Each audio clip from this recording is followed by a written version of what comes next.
Hello there, everybody. Welcome back to another movie review here on my Steve K 1027 channel, where this time I'm going to be doing another Jim Carrey movie. I already did one of Dumb and Dumber and hope you all enjoyed that. Now, the next one I'm going to be doing is, it's from the same, no, I think it's from like, I think it's from the same year as the Dumb and Dumber movie. Yeah, it is. Okay. This one is The Mask. So here we go. This is the plot, so I'm just going to read it just like this. Stanley Ipkiss is a shy and unlucky bank clerk working at the local Edge City Bank. He is frequently picked on by everyone around him, like the bank's president's son, Mr. Dickey, his ruthless landlady, Mrs. Peenman, and the mechanics, Irv and Bert Ripley, who ripped him off. The only exception of this is his Jack Russell Terrier, Milo, and his co-worker and best friend, Charlie Shoemaker. Meanwhile, gangster Dorian Tyrell operates a nightclub called the Coco Bongo while plotting to, I know it is a funny name, Coco Bongo, while plotting to overthrow his boss, Nico, one day. Tyrell sends his singer girlfriend, Tina Carlisle, into Stanley's bank to record its layout in preparation to rob the bank. Stanley is attracted to Tina and she seems to reciprocate something. Sorry about that. After being denied entrance to the Coco Bongo, he finds a wooden mask near the city's harbor. Placing it on his face transforms him into a zoot suit, green-faced, bizarre trickster known as the Mask, who is able to cartoonishly alter himself, and his surroundings at will. I don't need glasses, people. After surprising his ruthless landlady, Mrs. Peenman, Stanley exacts revenge on the auto mechanics, Irv and Bert Ripley, and scares off a street gang that attempts to rob him by turning a balloon into a Tommy gun. The next morning, Stanley encounters Detective Lieutenant Kellaway and newspaper reporter Peggy Brandt. Investigating the mass activity of the previous night, Stanley even stands up to Mr. Dickey to attend Tina's performance, and despite being sought by the local police, he again becomes the mask to raid the bank, inadvertently foiling Tyrell's plans in the process. At the Coco Bongo, Stanley Ogleson eventually dances exuberantly with Tina, whom he ends up kissing. Following a confrontation with Tyrell, Stanley flees, leaving behind a scrap of cloth from his suit that transforms him back into his pajamas as Tyrell is being taken away by the arrival of the police. Kellaway implicates Stanley in the bank robbery based on his pajamas, but Stanley flees and later consults an expert on masks named Arthur Newman, played by Ben Stein, by the way, who tells him that the object is a deception of a Loki, the Norse god of darkness and mischief. Stanley attempts to show Arthur his mask persona, but it only works as an ordinary mask that night. Stanley transforms into the mask and meets Tina at the local landfill park, but the meeting is interrupted by Kellaway, who attempts to arrest him. Stanley tricks a large group of police officers into joining him in a mass performance of the Desi Arnaz song Cuban Pete, one of the funny scenes as well in the movie. Stanley takes off the mask and flees with Peggy, but she betrays him to Tyrell for a $50,000 bounty. Tyrell tries on the mask and becomes a malevolent green-faced being forced to reveal the location of the stolen money. Stanley is kept hostage in one of the mob's cars while Tyrell's henchmen reclaim the money. Stanley is later given to Kellaway along with a rubber green mask to be detained. Okay. When Tina visits Stanley in his cell, he urges her to flee the city. Tina thanks Stanley for treating her with respect and tells him that she knew that he was the mask all along.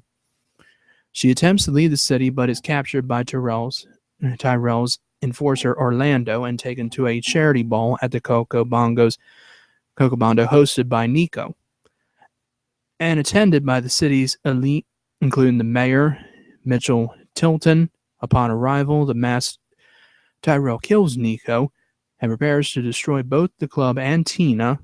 Milo helps Stanley escape from prison and Stanley brings Calloway as a cover and hostage in a desperate attempt to stop Tyrell. After the brief initial success of securing the assistance of Charlie, Stanley is spotted by Orlando and captured. Tina tricks Tyrell into taking off the mask, which is recovered and donned by Milo, turning the dog into a cartoonish pit bull who defeats Tyrell's men while Stanley fights Tyrell himself.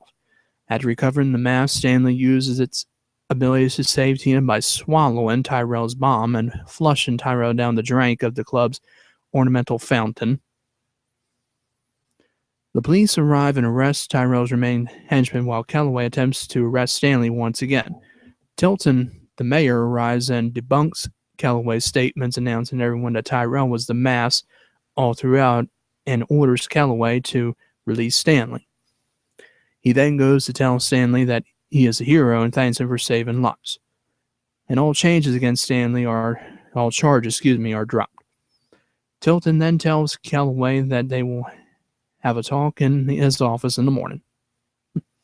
As the sun rises the following day, Stanley, Tina, Milo, and Charlie take the mask back down to the harbor. Tina throws the mask into the water, and she and Stanley celebrate their victory as they kiss. Charlie attempts to retrieve the mask for himself, only to find Milo swimming away with it. And there you go. But there's a lot of scenes in here, like a lot of catchphrases. Like when he puts the mask on, then he is revealed, and he's like, "Smoking. It's party time. PART. Why? Because I gotta." And like that guy who puts on the mask, the Tyrell guy, and when it's on, he's like, "What a rush." Whoa, boss. You okay? Better than never, you idiot. What do we do with Ipkiss? The police are looking for the mask, so we'll give them the mask. Yeah.